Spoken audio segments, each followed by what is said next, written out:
Student, welcome back to our channel Aryabhatta Newton classes. आज बेटा हम 9th क्लास की फिजिक्स स्टार्ट कर रहे हैं हिंदी मीडियम में। और जो फिजिक्स का जो पहला चैप्टर हमारा वो क्या है कि गति। गति क्या है बेटा, क्या करेगी? अगर हम हमारे दैनिक जीवन में चारों ओर देखें तो कोई ना कोई वस्तु क्या है, गति में है।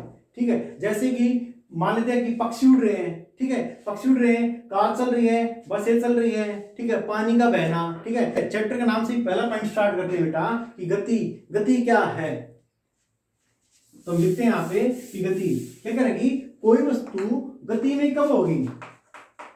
क्या करेगी? कोई वस्तु गति में कब होगी? जब किसी वस्तु की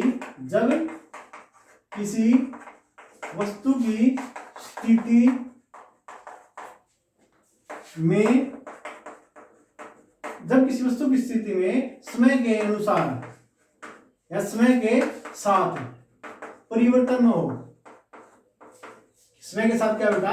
परिवर्तन हो, वह गति कहलाती है। वह क्या कहलाएगी बेटा? गति कहलाती है। क्या करेगी बेटा? किसी वस्तु की स्थिति में समय के साथ क्या हो रहा हो? परिवर्तन हो रहा हो, तो क्या होगा बेटा? वो गति होगा। कैसे? मान लेते हैं, ठीक है, क्योंकि कोई एक वस्तु ए पॉइंट पे थी तो कुछ समय के बाद देखा कि ये वस्तु हमें कहाँ मिली? बी पॉइंट में मिली। क्यों? क्योंकि ये किसमें है बेटा? गति में है। गति में है तो इस स्थिति में क्या होगा बेटा? परिवर्तन होगा। ठीक है, कुछ समय बाद हमने फिर से देखा तो ये वस्तु हमें कहाँ मिली? सी पॉइंट में मिली। ठीक है, तो समय के साथ इस वस्तु की स्थिति में क्या हो रहा है बेटा? परिवर्तन हो रहा है, और वही क्या कहलाएगा? गति कहलाएगा बेटा। ठीक है, और एग्जांपल लें, जैसे पक्षी उड़ रहे हैं तो ये भी किसका एग्जांपल है बेटा? गति का ही है। ठीक है, तो इसी का अपोजिट क्या होता है बेटा? विरामावस्था।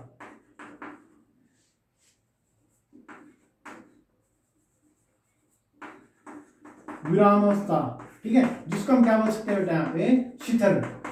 ठीक है, तो ये क्या होगा? क्या करेगी? जब किसी वस्तु की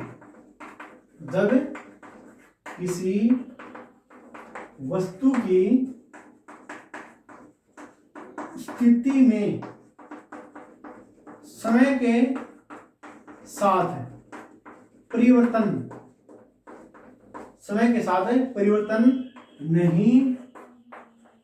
रहा हो, समय के साथ परिवर्तन नहीं हो रहा हो, वह शिथिल या विरामावस्था कहलाता है। ठीक बेटा, क्या करेगी? जब किसी वस्तु की स्थिति में समय के साथ क्या हो रहा हो, क्या नहीं हो रहा हो? परिवर्तन नहीं हो रहा हो, तो क्या कहलाएगा? विरामावस्था कहलाएगा। जैसे कि किसी मेज पे एक पुस्तक रखी हुई है, मान लेते एक मेज है। ठीक है, इस मेज पे एक पुस्तक रखी हुई है और पिछले कुछ समय से हम देख रहे हैं कि ये जो पुस्तक है इस मेज के ऊपर ही रखी हुई है, यानी कि समय के साथ इस स्थिति में क्या हो रहा है? परिवर्तन नहीं हो रहा। ठीक है, तो वो क्या बेटा? विरामावस्था, या क्या कहेंगे हम इसको? शिथिल कहेंगे बेटा। ठीक है, फिर इसमें एक पॉइंट आता है कि जो विरामावस्था और जो गति है, ठीक है, वो एक दूसरे के साथ संबंध कैसे होता है? देखो, गति और विरामावस्था के बीच संबंध, इन दोनों के बीच में एक दूसरे का एक संबंध होता है। कैसे होता है बेटा? कि मान लेते हैं एक सिचुएशन को, पहली सिचुएशन को मान लेते हैं कि एक स्थिति में किसी बस के अंदर, ठीक है, अगर हम किसी बस के अंदर देखें तो उसके अंदर क्या है? कुछ यात्री बैठे हुए हैं। ठीक है, अगर मैं उसी बस को बाहर से देखूं तो वो बस मुझे किसमें लगेगी? गति में लगेगी। ठीक है, अगर ये बस चल रही है तो किसमें बेटा? गति में है, अगर मैं बाहर से देखूं तो। और इस बस के अगर मैं अंदर देखूं तो जो इसके अंदर जो यात्री बैठे हैं वो किसमें बेटा? शिथिल अवस्था में है। तो ये दोनों का संबंध किससे है? दोनों का एक दूसरे के साथ क्या होगा? संबंध होगा बेटा। कि अगर एक ही सिचुएशन पे दोनों चीजों को देखें तो हम इस तरह से देख सकते हैं कि एक स्थिति में गति में है, अगर एक स्थिति में देखो तो वो किसमें है? शिथिल में बेटा। ठीक है, इसमें नेक्स्ट पॉइंट आता है बेटा इस चैप्टर में कि क्या आता है कि जो गति होती है वो कितने प्रकार की होती हैं। तो हम यहाँ पे पॉइंट बनाएंगे बेटा हेडिंग के साथ कि गति के प्रकार। जो गति होती है बेटा वो दो प्रकार की होती है। ठीक है, एक तो होती है बेटा क्या? एक समान गति, और जो दूसरी होती है बेटा वो होती है असमान गति। जो एक समान गति होती है बेटा वो क्या होती है? एक समान गति। क्या कह रहा है कि कोई वस्तु एक समान गति में तब होगी जब वह समान समयांतराल में समान दूरी तय करती है, वह एक समान गति कहलाती है बेटा। क्या करेगी, जब कोई वस्तु एक समान गति में कब होगी, जब वह समान समय में समान दूरी तय करे तो क्या होगा बेटा, एक समान गति होगी। कैसे, अगर मैं इसको देखूं कि मान लेते हैं यहाँ पे एक पॉइंट है, यहाँ से कोई वस्तु चलनी स्टार्ट होगी, ठीक है। हमने देखा कि इस वस्तु ने ठीक है यहाँ से चलने में मान लेते 5 सेकंड के अंदर इसने 5 मीटर की दूरी तय की। अगले 5 सेकंड में देखा इसने फिर से क्या किया, 5 मीटर की क्या की दूरी तय की 5 सेकंड के अंदर ही।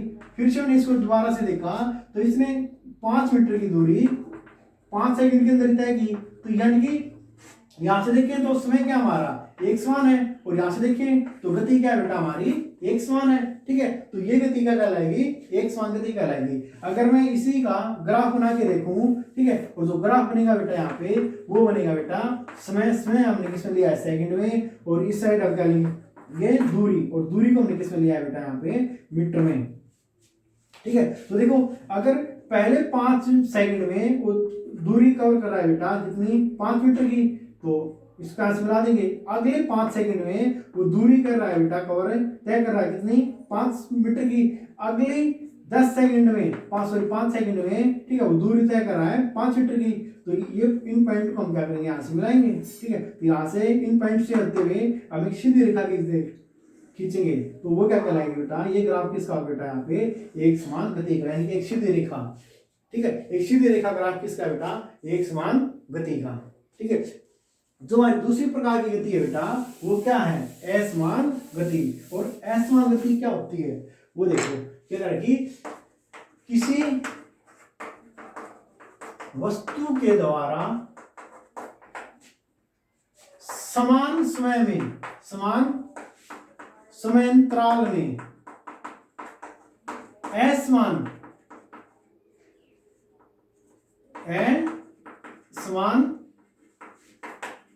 तय की गई दूरी, असमान तय की गई दूरी उस वस्तु की असमान गति कहलाती है बेटा। वो क्या कहलाएगी बेटा, उस वस्तु की असमान गति कहलाती है।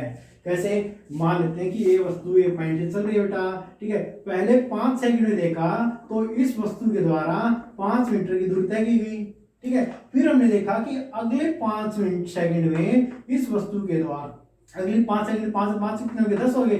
अगले 5 सेकंड के द्वारा इस वस्तु के द्वारा जो दूरी है वो तय की गई 4 मीटर की। फिर से हमने देखा कि अगले 5 सेकंड में, ठीक है, इस वस्तु के द्वारा जो दूरी है वो तय की गई बेटा कितनी, मान लेते हैं 15 मीटर की, ठीक है। तो ये जो दूरी आ रही है बेटा ये क्या आ रही है, असमान दूरी आ रही है। देखो पहले 5 मीटर में दूरी तय की 5 मीटर, अगले 5 मीटर में दूरी तय की 4 मीटर, अगले 5 मीटर दूरी तय की बेटा 15 मीटर। तो ये जो दूरी आ रही है वो क्या है, असमान है। तो अगर इस प्रकार की गति का, ठीक है, अगर मैं डायग्राम बनाऊं तो कैसा बनेगा, कुछ ऐसा बनेगा। और ये जो बनेगा, ठीक है, वो क्या है, असमान गति का ग्राफ है बेटा। इस लाइन में हम किसको मान के चलते हैं, समय को, और इस साइड हम किसको लेंगे, दूरी को। और समय किसमें है बेटा हमारे यहाँ पे सेकंड में, और दूरी किसमें हमारी मीटर में। तो ये ग्राफ कैसे बनेगा बेटा, ऐसे बनेगा। ये ग्राफ कुछ ऐसा भी हो सकता है, ठीक है। तो ये ग्राफ किसका बेटा, असमान गति का, ठीक है। और एक समान गति का ग्राफ कैसा होगा, एक सीधी रेखा में, और असमान गति का ग्राफ एक सीधी रेखा में नहीं होगा बेटा, ठीक है। आज नहीं तक पढ़ना है। Okay, thank you.